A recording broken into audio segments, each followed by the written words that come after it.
Alors pour montrer à quel point la langue des oiseaux est importante, eh bien ça va nous révéler les secrets de l'univers. D'ailleurs univers, on entend univers. Et la question c'est, est-ce qu'on est tous univers ou est-ce qu'on vient de cet univers? Ça voudrait dire qu'au début tout est dans tout, dans une espèce de un, et peut-être qu'au début la quête c'est l'inconnu, et peut-être que la fin de la quête c'est l'inconnu. Retrouver, partir de ce qui est un en étant fractionné et de fractionner pour retrouver au un. D'ailleurs, on peut se poser la question, quel est le contraire de la mort? Le contraire de la mort, c'est la vie, mais le contraire de la naissance, c'est quoi? Justement, c'est être. Et on peut dire que cet être, il s'est manifesté. Manifesté, ça veut dire fait avec la main. Donc c'est pour ça qu'on peut dire un jour l'être humain. On voit ces mains qui arrivent justement à cet être, qui n'a aucune forme peut-être. Et d'ailleurs, qui arrive enfin à dans ce lieu, le lieu dans lequel on est. D'ailleurs, si je demande à chacun d'où vous venez, je vais vous demander de quel endroit vous venez. Mais si vous venez d'un endroit, c'est que forcément, quelque part, il y a un envers. Eh bien, peut-être que notre quête n'est pas la quête de l'endroit, mais la quête de l'envers. Et bien sûr, la clé, si je dis clé, il doit y avoir porte. Et s'il y a porte, il y a verrou. Entendez bien la musique vers où. Et ça va dépendre de où est le vers et où est le où. Car d'un côté c'est ouvert et de l'autre côté c'est verrou. Peut-être qu'il va falloir ouvrir ce verrou pour trouver l'ouverture qui va nous permettre de passer de l'endroit à l'envers. Alors notre homme, notre apprenti sage, eh bien il va faire un certain nombre de pas à l'intérieur de ce monde. Et la question qu'on peut se poser, mais c'est combien de pas il va faire? Eh bien, dans notre univers, tout ce qui est autour de nous fonctionne par 3. Et pourquoi? Parce que tout ce qui est autour de nous, on appelle ça la matière. Mais vous allez entendre l'âme à tiers. Mais s'il y a un tiers d'âme, c'est qu'il y a 2 tiers d'autre chose, donc forcément 3 passages. Eh bien notre apprenti sage, eh bien il va faire ces 3 passages. Bien sûr, il ne faudra pas qu'il trébuche, mais s'il finit par faire ces 3 passages, il va trépasser, comme ce nom l'indique. Et en trépassant, peut-être qu'il va passer de l'endroit à l'envers. Et pour ce faire, il va utiliser une porte. Cette porte, bien sûr, elle va être à l'intérieur de la tombe. Car à chaque fois qu'on tombe, on change d'état. On tombe malade, on tombe amoureux, on tombe enceinte, on tombe dans la tombe. Dans la tombe, il va trouver enfin les secrets. Et c'est pour ça qu'il sera capable de décrypter, c'est-à-dire de sortir de la crypte. Et les secrets, c'est l'endroit où ça se crée, bien sûr. Et donc, il va mourir, et la mort, finalement, c'est l'âme or. Donc peut-être que son corps va rester à l'intérieur de la tombe, mais qu'il va libérer son âme pour pouvoir continuer son chemin. Chemin d'ailleurs qui peut être difficile pour lui. Pour lui, c'est une espèce d'initié.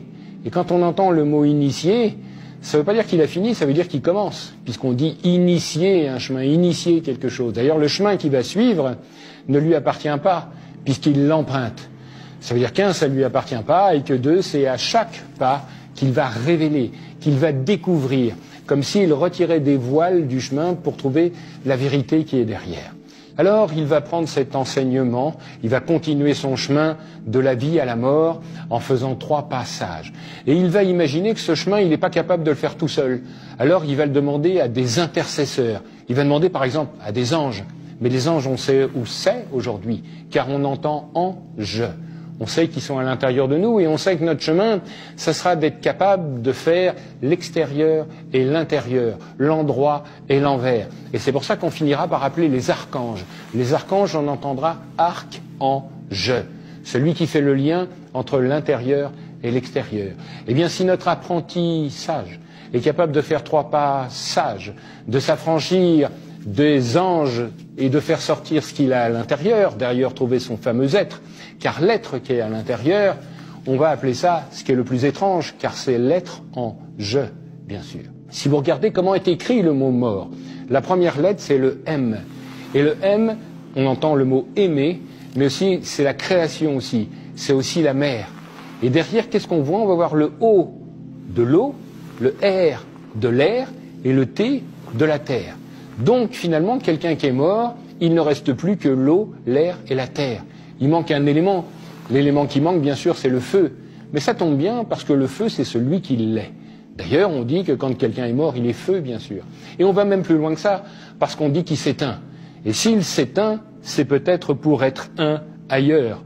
On est parti de l'univers, être univers, et on revient à notre univers après ce passage ici sur la Terre, j'oserais dire, dans une matière qui est dense.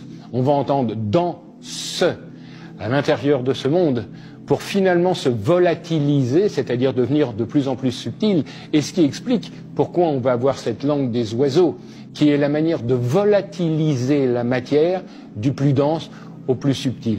Alors une fois qu'on aura quitté ce monde, mais ce monde on l'entend, hein, on est vraiment à l'envers des démons, et ces démons ils sont bien sûr terrifiants, c'est-à-dire qu'ils nous mettent à l'intérieur de la terre. Ce qui veut dire aussi que quand l'homme aura perdu sa peur, eh bien il sera capable de se libérer de ce monde. Et on dit bien libérer, c'est comme si on était enfermé.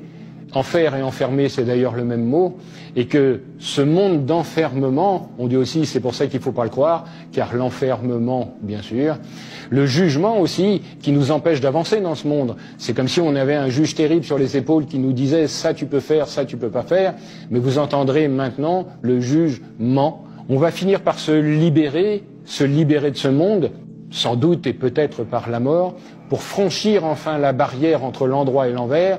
D'ailleurs, ne dit-on pas persévérer, percez et vous verrez. Et la question c'est percer quoi? Pour voir quoi? Enfin, on finira ce dernier pas sage qui nous permettra de découvrir l'autre côté, l'envers. Et à chaque fois qu'on aura cet autre côté, cet envers, ça nous fait forcément penser à la couleur verte. Parce que à chaque fois qu'on verra la couleur verte quelque part, dans un texte, dans une gravure ou dans un symbole, c'est qu'il y a quelque chose de caché, puisqu'on nous montre l'envers du monde. D'ailleurs, c'est la vérité, on entend bien ce terme, ou c'est les vertus, on entend bien ce terme. Alors voyez à quel point ce voyage a la possibilité de nous donner un certain vertige.